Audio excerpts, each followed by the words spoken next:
Tonight's first storyteller is when Portia was so excited to receive her Peace Corps invitation. She tore open the big blue envelope and saw Ecuador highlighted in bold letters.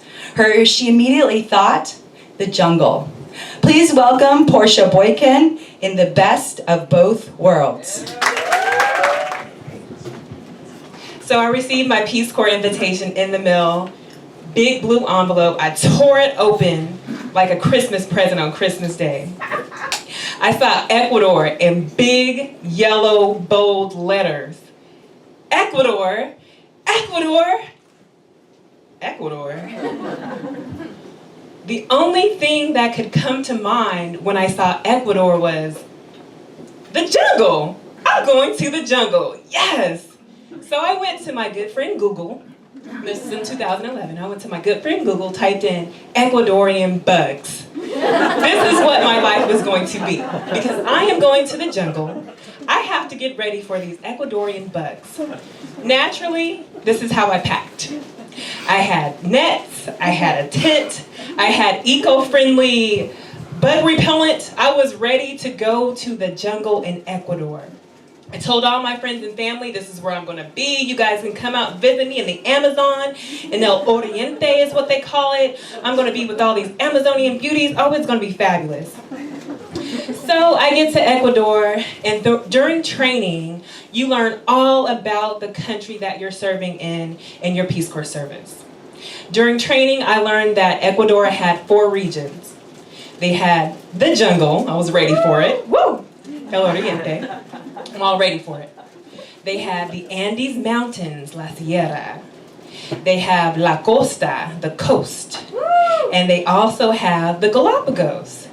So, learning more about Ecuador and the regions and the people, I said, you know what? I don't know if I'm going to live, where am I going to live for the next 2 years of my service?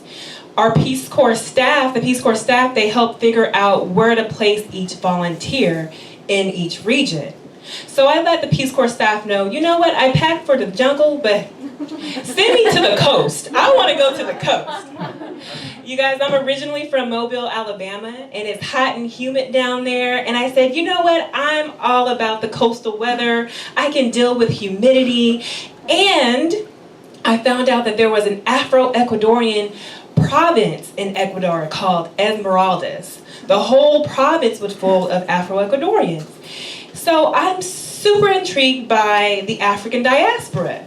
So I said, send me to Esmeraldas, send me to the coast, that's where I'm going. So naturally, I switched my mind, I said I'm going to the coast. So at the end of training, Peace Corps tells you where you're actually going to be placed for 2 years. They lined everybody up, you're going to the jungle, you're going here, you're going there. Portia Boykin, I'm ready. It's either going to be the jungle, it's going to be the coast. You're going to Ibarra, Imbabura, Ecuador. You mean the Sierra, the Andes Mountains? That's where I'm not even ready for the Andes Mountains. I am not ready for that. I packed for the jungle. I was ready for La Costa with the Esmeraldans. All right, fine. Send me. I was upset, you guys. But, you know, I'm a team player. I'm flexible. I did what I needed to do to be in the Peace Corps, and I'm going to continue that. In Ibarra, La Ciudad Blanca is what they call it, the White City. This is one of the most beautiful cities you've ever seen. I was mesmerized. This is an urban city nestled in the Andes Mountains, surrounded by mountains, surrounded by volcanoes. When it rained, it looked like the Jurassic Park. It was gorgeous. And just picture all 4 walls around us, mountains and green, lush mountains and volcanoes. This is where I lived. The people there were extremely educated. They lived a very urban, westernized lifestyle. My host family, you guys get this, we had a 10-bedroom house. We had 2 flat-screen TVs. We had high-speed internet. I had an employada, a maid, that came once a month. I had my own bathroom with hot water. I had a washing machine. I had my own room. I had a library. And I had all the fruits and vegetables you could ever think of. And I didn't want to tell anybody. I was embarrassed. I didn't want to tell my mom. I didn't want to tell my church members who sent me care packages, my best friend. I said, oh my gosh, they think I'm suffering in the jungle with the bugs. By the way, the Andes Mountains, there were no big crazy bugs. Not the ones that pica, that bite you. They weren't there. But this is my reality, and I loved it. But I was still yearning for that rural, tough Peace Corps experience that I had heard about. So to mention with Ibarra, there were 3 ethnic groups that lived there, all 3 ethnic groups of Ecuador. The mestizos, the Afro-Ecuadorians, and indigenous.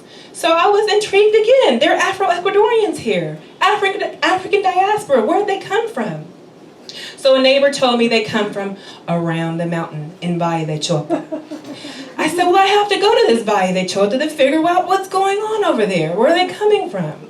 So I hopped on the bus, went around the mountain to Valle de Chota, and behold, Afro-Ecuadorians, African diaspora. I was so happy. I got off the bus, and it looked, I've never been to Africa, but it looked like Africa. There are beautiful brown people everywhere. There were women walking around with baskets on their heads, no hands attached to the baskets, walking straight like queens and princesses. I said, what is this? You guys are intriguing. I got off the bus and I met a woman named Doña Mercedes. She said, oye, ¿de dónde eres? I said, oh, me? I'm from the States. I'm a Peace Corps volunteer. I wrote a whole official letter and I gave it to her. She said, come with me. So we went through the back streets of Valle de Chota, in and out of houses. She talked to me all about the community. She introduced me to everyone in the community. You guys, this is a really small community, about 600 people. She introduced me to all the important people in the community. I fell in love with the rural simplicity and the beauty of Valle de Chota. I spent most of my days there when I wasn't in Ibarra. So that rural environment in Valle de Chota, that's what I was chasing when I thought of the jungle, when I thought of Esmeraldas. That's what I was chasing. But I still love my very urban beauty of Ibarra, La Ciudad Blanca. I worked there in Ibarra and I worked there in Valle de Chota.